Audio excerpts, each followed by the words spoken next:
क्योंकि ये जो न्यू क्रिएशन के बारे में बात कर रहे हैं, न्यू क्रिएशन बात करता है रिलेशनशिप विद गॉड, परमेश्वर के साथ हमारे संबंध के बारे में बताता है।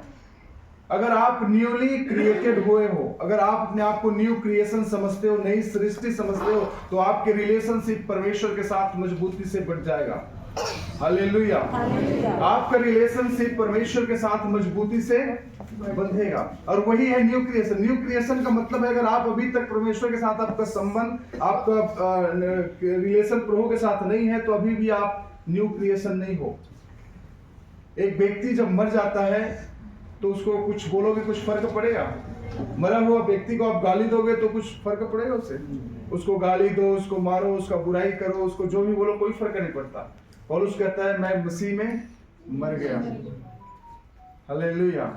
मेरी जो पुरानी मनुष्यत्व है वो मसीह में क्या हो गया? क्रूस पर चढ़ गया। अपने जब तक पुराने मनुष्यत्व को क्रूस पर नहीं चढ़ाओगे तब तक आप रिएक्ट करोगे। आपको एक शब्द कोई बोलेगा, आप दो शब्द बोलना शुरू करोगे। मतलब कि आपकी पुराना मनुष्यत्व अभी तक मरा नहीं है, अभी तक वही पुरानी लाइफ में जी रहे हो, अभी तक वही पुरानी बिटरनेस है, अभी तक वही पुरानी लड़ाई है, झगड़े हैं, मतभेद है, बैर भाव है। तो इन तमाम चीजों को भूलकर हमें नए सिरे से जीवन व्यतीत करने की जरूरत है। परमेश्वर की आशीषें तभी हमारे लाइफ में आएगी जब हम अपने आप को एक नया सृष्टि, नए तरीके से प्रभु के सामने लाएंगे। हमारे मन को जब हम फिराएंगे। कई सालों से चर्च में आते हैं, प्रार्थना करते हैं, आराधना करते हैं, हमें से कई लोगों को आशीषें दिखाई नहीं देता। कारण क्या है? कि हमारे मन अभी तक फिरा नहीं है, हमारे मन में कोई परिवर्तन अभी तक नहीं आया है। जब मन में परिवर्तन आएगा तो हमारे चाल चलन में परिवर्तन आएगा, और चाल चलन में जब परिवर्तन आएगा तो परमेश्वर की आशीषों को आप देखने लगोगे। हालेलुया। क्योंकि यूहन्ना का किताब उसके 1 अध्याय का 12 पद कहता है कि जिसने उसे ग्रहण किया उतनों को उसने उसके बेटा और बेटी होने का अधिकार दिया। और ये उसको to all who received him he gave the right to become a children of God. परंतु जितनों ने उसे ग्रहण किया उसने उन्हें परमेश्वर का संतान होने का अधिकार दिया, अर्थात उन्हें जो उसके नाम पर विश्वास रखता है। आमीन। हालेलुया। जितनों ने उसे ग्रहण किया उतनों को उसने परमेश्वर के संतान होने का अधिकार दिया। तो अभी आपने अगर वास्तव में यीशु को ग्रहण किया तो आप कौन हो? परमेश्वर के बेटा और परमेश्वर के बेटा और बेटी। हम अपने माता पिता से डेली मिलते हैं, राइट? मिलते हैं कि नहीं मिलते हैं? अपने माँ बाप से मिलते हैं। बाई चांस आपका माँ बाप बाहर गया, घर गया, कहीं गया, तो वहां से आने से अगर वो बोलेगा कि मैं बस स्टैंड में हूँ, आप आ जाओ, तो आप जाओगे कि नहीं जाओगे? हाँ, जाओगे ना? हमारा पिता परमेश्वर है, कहता है चर्च में संडे में, तो फिर उससे मिलने के लिए क्यों नहीं आते हो? हमें अगर माँ बाप कहीं पे बाहर है, तो बस स्टैंड में है, कहीं मार्केट में है, तो हम तुरंत सारे कामों को छोड़ेंगे, उसको लेने के लिए हम जाएंगे। अभी अंजलि की मम्मी आ रही थी, कौन गए थे लेने? आप अपने आप आ गए? मैंने फोन करा तो फिर कहना मीटिंग में, फिर मैंने कहा मैं पे आ जाऊंगा। अच्छा ठीक है, आप आ गए। ऐसे कई बार ऐसा ही होता है, प्रभु खुद ही आ जाता है। क्या करें, ये लोग बिजी रहते हैं, आप सभी बिजी रहते हैं, परमेश्वर अपने आप आ जाता है। तो ऐसा कई बार होता है। अच्छी उदाहरण है। कई बार हमारे बच्चे बिजी होते हैं, मतलब हम बिजी होते हैं, परमेश्वर तो आके वेदी में वहां पे टेंट में बैठा रहता है, हम बिजी रहते हैं, नहीं प्रभु आज मैं नहीं जाऊंगा, तो कहता है चलो ठीक है, कोई बात नहीं। ये हमारी चीजों को दिखाता है कि आप कितने एक्साइटेड हो उस पिता से मिलने के लिए। सप्ताह में एक बार जो पिता आपसे मिलना चाहता है, आप कितने एक्साइटेड हो? या आपके अंदर वो बोझ है कि आपके अंदर वो चाहत है कि मैं अपने पिता से मिलने के लिए जाऊं? कि आपके अंदर अगर आपका पिता बस स्टैंड में खड़ा है और आपको फोन किया, बेटा आ जाओ मुझे लेने के लिए, बाई चांस आप काम में हो, फिर भी आपके अंदर एक दुख फीलिंग होता है कि मैं अपने पिताजी को लेने नहीं आ पा रहा हूँ, कैसे आएगा? रिक्शे से आएगा, ऑटो से आएगा, पैदल आएगा, कैसे आएगा? एक दिल में एक दुख होता है, लेकिन वो दुख हमारे अंदर नहीं है। अगर हम चर्च नहीं जाएंगे फर्क नहीं पड़ता है, कोई बात नहीं, हो गया चर्चा तो भी ठीक है, नहीं हो रहा है तो भी ठीक है, प्रार्थना हो रहा है तो भी ठीक है, नहीं हो रहा है तो भी ठीक है, आपको कोई फर्क नहीं पड़ रहा है, हमें कोई फर्क नहीं पड़ रहा है। तो एक पिता से मिलने का जिज्ञासा, एक पिता से मिलने का जो इच्छा आपके अंदर होना चाहिए, वो कैसा होना चाहिए?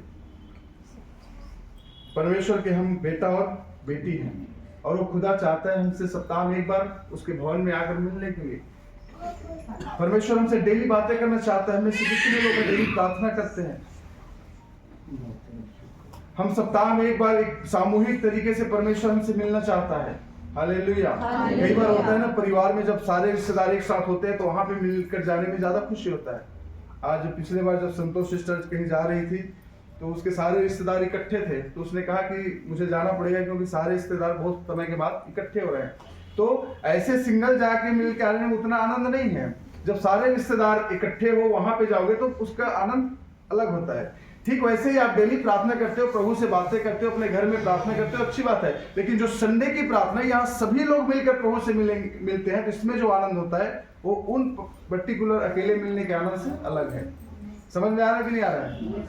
समझ में आ रहा है कि नहीं आ रहा मैं क्या बोल रहा हूँ? आप अकेले घर में प्रार्थना करते हो, अच्छी बात है, परमेश्वर से बातें करते हैं, उसकी आराधना करते हैं, आपकी उपस्थिति को महसूस करते हैं, अच्छी बात है, परमेश्वर खुश है उससे। लेकिन उससे भी ज्यादा खुशी जब होता है जब सारे लोग मिलकर एक साथ सप्ताह में प्रभु की महिमा और तारीफ करते हैं। हालेलुया।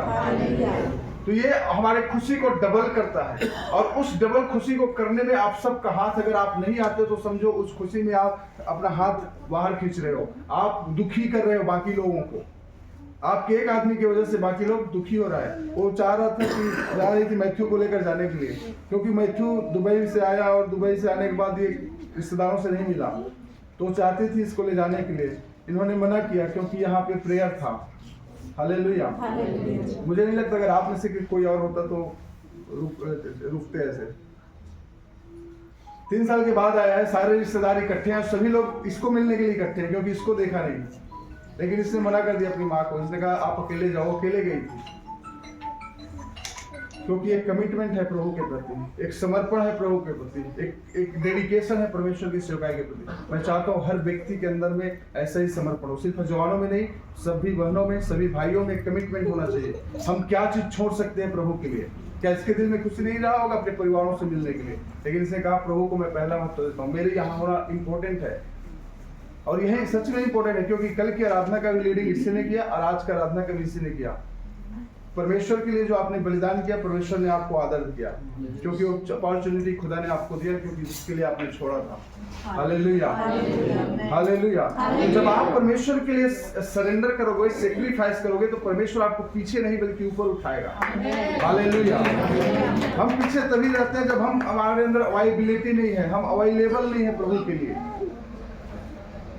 हम अपने मर्जी से करेंगे तो परमेश्वर हमें पीछे की ओर धकेलता जाएगा। कहेंगे हम, फिर बाद में कहते हैं कि प्रभु मेरे लाइफ में ऐसा क्यों हो रहा है? तो आपके लाइफ में आप परमेश्वर की गलती नहीं है, हमारी गलती की वजह से हम पीछे की ओर जाते हैं। जितनों ने परमेश्वर को महत्व दिया है, वैल्यू दिया, परमेश्वर ने उन्हें हमेशा ऊपर की ओर उठाया है। हालेलुया। क्योंकि रोमियो का किताब उसका 8 अध्याय का एक पद में कहता है कि जो मसीह में है उस पर दंड का अधिकार नहीं है। There is therefore no condemnation to those who are in Christ Jesus. पढ़िए उसको। तो अब जो मसीह यीशु में है उन पर दंड की आज्ञा नहीं, क्योंकि वो शरीर के अनुसार नहीं वरन आत्मा के अनुसार चलते हैं। आमीन, हालेलुया। अब जो मसीह में है उन पर दंड की आज्ञा नहीं, क्यों? क्योंकि वो शरीर के अनुसार नहीं, किसके अनुसार चलते हैं? आत्मा के अनुसार।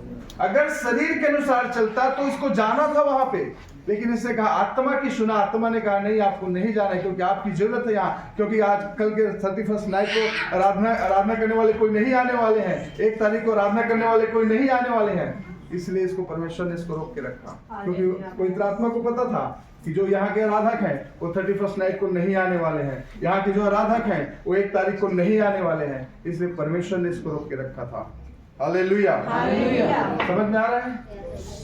तो आत्मा के चलाए जब आप चलोगे तब आपके ऊपर दंड की आज्ञा नहीं। शरीर के अनुसार हम चलते हैं, हमें जो सुविधा लगे, जो अच्छा लगे हम उसको करते हैं, जो हमें अच्छा लगे वो हम करें, और जो अच्छा लगता है वो करते हैं तो क्या होता है? पाप होता है। आदम और हव्वा ने यही किया। बाइबल में लिखा है जब हव्वा ने फ्रूट को देखा तो उसको क्या देखने में मन भावना, खाने में स्वादिष्ट, तो देखकर उसको महसूस करके उन्होंने उस फल को खाया और पूरी दुनिया में पाप को लाया। तो जो चीजें हमारी देखने से, हमारी शारीरिक दशा में, शारीरिक चीजों से हम करते हैं वो हमारी शारीरिक दशा में उस पर दंड की आज्ञा है, लेकिन जो आत्मा के चलाए चलते हैं उस पर दंड की आज्ञा नहीं है। तो आप में से जितने भी लोग हैं, हम सब जितने भी हैं, ये मैटर नहीं करता हम कितने साल से चर्च में आ रहे हैं या कितने महीने से आ रहे हैं, कितने दिन से आ रहे हैं। मैटर ये करता है कि आप आत्मा के चलाए चल रहे हो या शारीरिक दशा में चल रहे हो। अभी भी वही लड़ाई, अभी भी वही झगड़ा, अभी भी वही गुस्सा, अभी भी वही नफरत, बैर भाव, तो समझो आप आत्मा में नहीं शारीरिक दशा में जीवन व्यतीत कर रहे हो और आपके अंदर दंड की आज्ञा होगी। जो शारीरिक दशा में है उस पर, जो आत्मिक में है उस पर दंड की आज्ञा नहीं होगी। हालेलुया। ये वैसा है जैसे कि एक पेड़ से जो ब्रांचेस जुड़ा रहता है, जब तक वो ब्रांच, वो डाली पेड़ के से जुड़ा रहेगा उसको कुछ नुकसान नहीं होगा, लेकिन जब वो डाली हट जाएगा थोड़ी दिन हरा भरा दिखाई देगा, लेकिन उसके बाद धीरे धीरे सूखना शुरू हो जाता है। तो हम उस डाली के समान बने जो ब्रांच, जो पेड़ में लगा हुआ है, एक ऐसा ब्रांच जो पेड़ से जुड़ा हुआ है। हालेलुया। अगर जब आप अपने ब्रांच को पेड़ से अलग करोगे तो लाइफ में जान लीजिए कि आप ज्यादा दिन तक हरे भरे नहीं रह सकते, सूखना जरूरी है। जैसे कि मैं हमेशा कहता हूँ, लिजर्ड का जो पूंछ होता है, लिजर्ड है ना, जो छिपकली को देखा है, छिपकली का जब आप उसको टच करोगे तो उसका पूंछ कट जाता है और कटने के बाद जब जमीन पे गिरेगा तो ऐसे वो जिंदा होने के जैसा जंप करता रहता है, लेकिन कितने टाइम तक करेगा वो? कुछ समय तक, उसके बाद शांत हो जाएगा हमेशा की, क्योंकि अभी वो जड़ से नहीं जुड़ा है। वो थोड़ी देर तक जंप करेगा, थोड़ी देर तक उछलेगा। जो मसीह में नहीं है, जो मसीह के नहीं है, वे लोग थोड़ी देर तक जंप करेंगे, उछलेंगे, लेकिन धीरे धीरे उसकी एक्साइटमेंट खत्म हो जाएगा, धीरे धीरे उसकी डेडिकेशन खत्म हो जाएगा, समर्पण खत्म हो जाएगा। जब मन करेगा तो चर्च जाएगा, जब मन करेगा तो नहीं जाएगा। क्या है ये? मतलब आपका जो जुड़ना है परमेश्वर के साथ नहीं है, आप कट ऑफ हो चुके हो, आप अलग हो चुके हो आपके पेड़ से। जो डाली पेड़ के साथ लगा है वो हमेशा हरा भरा रहेगा, लेकिन जो डाली अलग हो चुका है वो कुछ समय तक उछलता रहेगा, धीरे धीरे वो शांत होते होते सूख जाता है।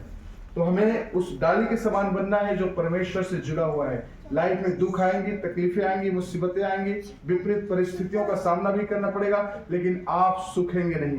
आपके पत्ते हमेशा हरे भरे रहेंगे, आपके बच्चे हरे भरे रहेंगे, आपके परिवार हरा भरा रहेगा, आपकी लाइफ हमेशा हरा भरा रहेगा। हालेलुया। आप सभी लोग कहें, खुदा हम उस पेड़ के समान बनना चाहते हैं जो नदी के किनारे लगाए गए, जो हर मौसम में हरा भरा रहता है। हालेलुया। तो परमेश्वर चाहता है इस नए साल में आप में से हर एक लोग आत्मा के चलाए चलने वाला व्यक्ति बने। आपको जब चर्च आने का मन नहीं करता, उस समय आप थोड़ी देर के लिए घुटना में बैठे और कहें कि खुदा आप क्या चाहते हैं, मैं चर्च जाना या नहीं जाना है, परमेश्वर आपको बताएगा। हालेलुया। तो कभी भी कोई भी प्रार्थना हो, छोटा सा सभा हो, बड़ी सभा हो, आपकी इम्पोर्टेंस, आपकी आना, आप कितना इम्पोर्टेंस उस जगह को देते हो, उस फेलोशिप को देते हो, ये बहुत मैटर करता है। पहले शताब्दी के कलीसिया के लोग, बाइबल में लिखा है कि प्रतिदिन मिला करते थे। कब मिला करते थे? हम कितने बार मिलते हैं सप्ताह में? एक बार। वो भी बड़ा मुश्किल से। पहले शताब्दी के कलीसिया के लोग क्या करते? डेली एक साथ रोटी तोड़ते थे और प्रतिदिन घर में वो लोग मिला करते थे। ऐसा कोई दिन नहीं था जो लोग नहीं मिलते थे, और यही कारण था, वहाँ बेदारी था, वहाँ चंगाई था, वहाँ छुटकारा था, वहाँ खुशी था, वहाँ आनंद था।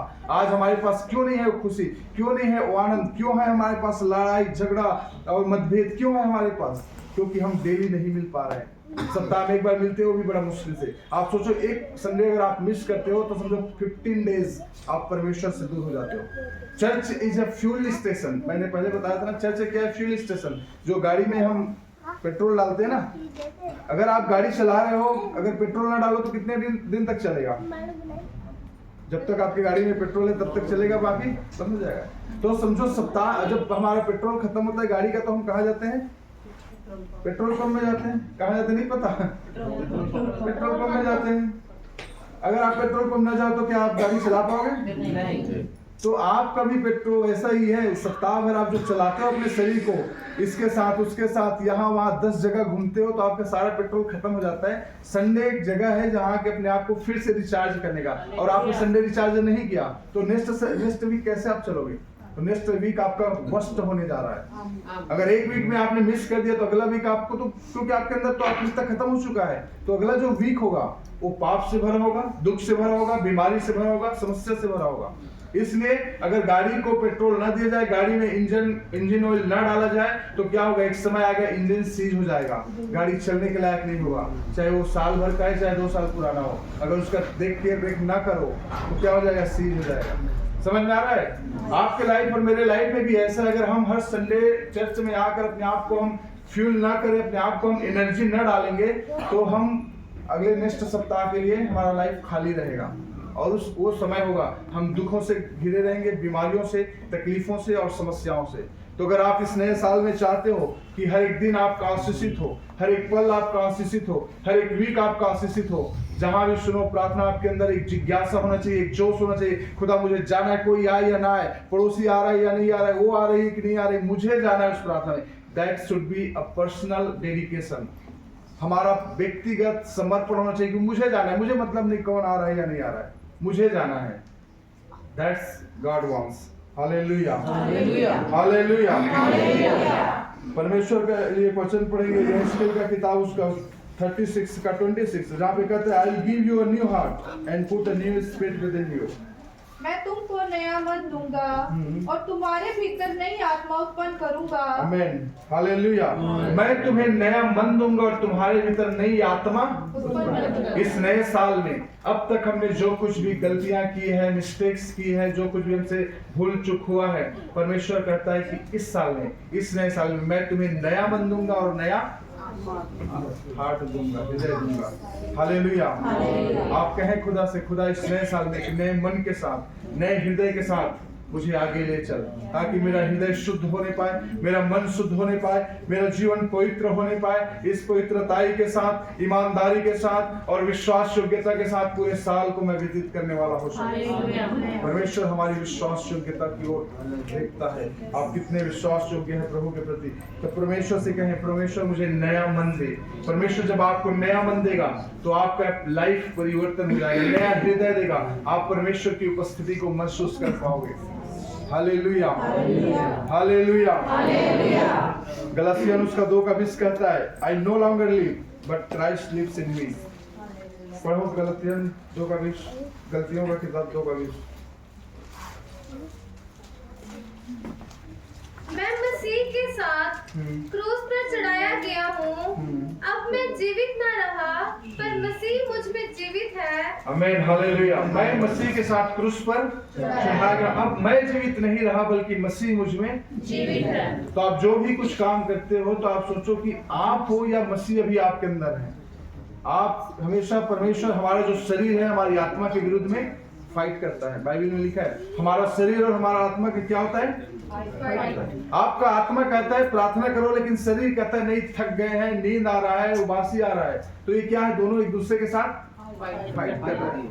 आपकी आत्मा कुछ कह रहा है प्रार्थना चर्च में जाओ, लेकिन शरीर कहता है नहीं, आज ठंडा है, वो बरसात हो रहा है, वहां बैठना 2 घंटा बड़ा मुश्किल है। ये कौन कह रहा है? आपका शरीर कह रहा है। लेकिन आत्मा क्या कहेगा? नहीं, आज आपको जाना है क्योंकि आपके पिता से मिलना है, वहां कनेक्ट होना है, आपको एनर्जी रिसीव करना है, आपको रिचार्ज होना है। समझ में आ रहा है? तो आपको रिचार्ज होने के लिए आत्मा कहता है कि जाओ चर्च में, वहां आपको रिचार्ज होना है पूरे सप्ताह के लिए। लेकिन शरीर कहता है नहीं, मैं नहीं चल सकता, ठंडी है, बरसात है, पानी बरस रहा है, गाड़ी पंचर है, ये प्रॉब्लम है, वो प्रॉब्लम है, कई प्रकार की समस्याएं हैं। तो हमारे अंदर क्या है? अगर आप पुराने मनुष्य अभी तक जीवित है तो ये फाइट और बढ़ता रहेगा। हमें परमेश्वर, हमें शरीर की नहीं बल्कि आत्मा के चलाए चलने वाला व्यक्ति बनना है। आत्मा जो कहता है उसके अनुसार हमें चलना है। हालेलुया। इसलिए पौलुस कहता है I no longer live but Christ lives in me. मैं अब जीवित नहीं रहा बल्कि मसीह मुझ में जीवित है। हम सभी लोग कहें मैं अब जीवित न रहा बल्कि मसीह मुझ में जीवित है।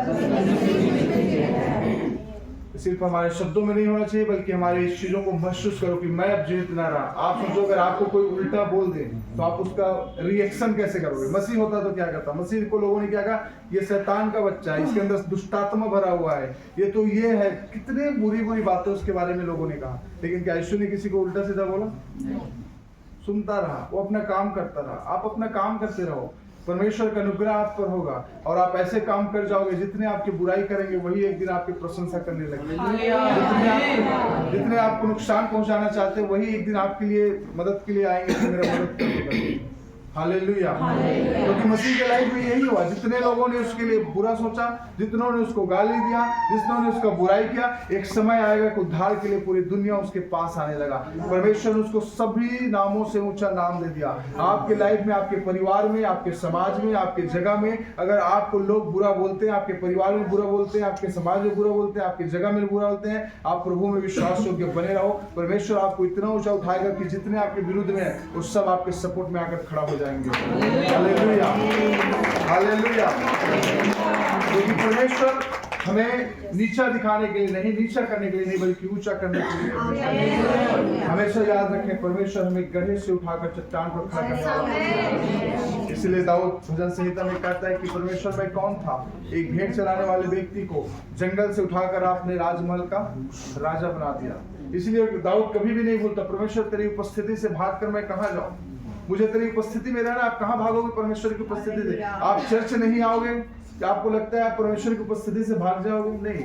तो दाऊद कहता है अगर मैं समुद्र में चला जाऊं वहां भी तू है, अंधकार में छिप जाऊं वहां भी तू है, आकाश में चढ़ जाऊं वहां भी तू है, पृथ्वी के अधोलोक में चला जाऊं वहां भी तू है, तो मैं तेरी उपस्थिति से भागकर कहाँ जाऊं? संडे नहीं आने से हम उसकी उपस्थिति से नहीं दूर हो सकते। परमेश्वर हमें खींच कर लाएगा, लेकिन क्या फायदा जब आप बीमार में पड़े रहोगे, कोई आशा नहीं रहेगा। उस समय आप परमेश्वर को याद करोगे, बीमार की अवस्था में आओगे। इससे अच्छा है कि स्वस्थ हो तभी प्रभु के पास आ जाओ। हालेलुया।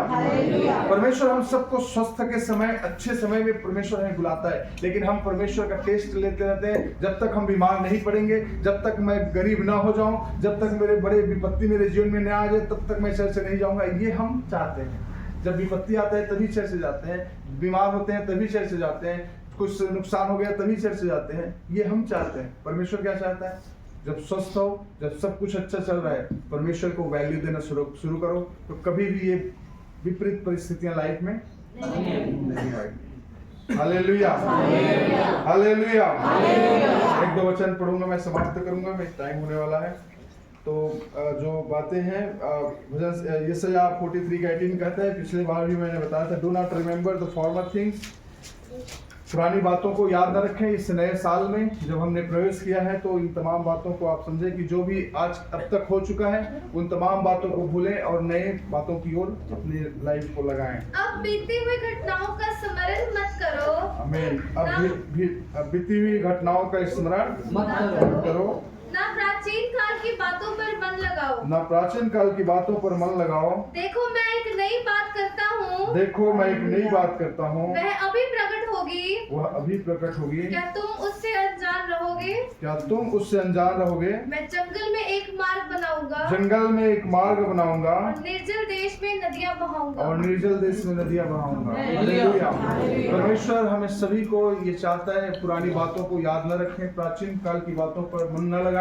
परमेश्वर आपके मेरे लिए हर दिन नया करने के लिए जा रहा है। परमेश्वर आपके मेरे लिए जंगल में मार्ग निकालने के लिए जा रहा है। परमेश्वर आपके और मेरे लिए वो रेगिस्तान में एक नदी को बहाने के लिए जा रहा है। हालेलुया। पौलुस कहता है 6:6 रोमियो 6:6 में, और old self was crucified with him. हमारे पुराने मनुष्यत्व मसीह के साथ क्रूसिफाइड हो चुका है, कुर्बान हो चुका है। तो इसलिए अपने पुराने मनुष्यत्व में जीना हम बंद करें। हालेलुया। दो वचन और बताऊंगा, फिर आप समाप्त करूंगा। रेवलेशन 21:5 कहता है, behold I make all things new.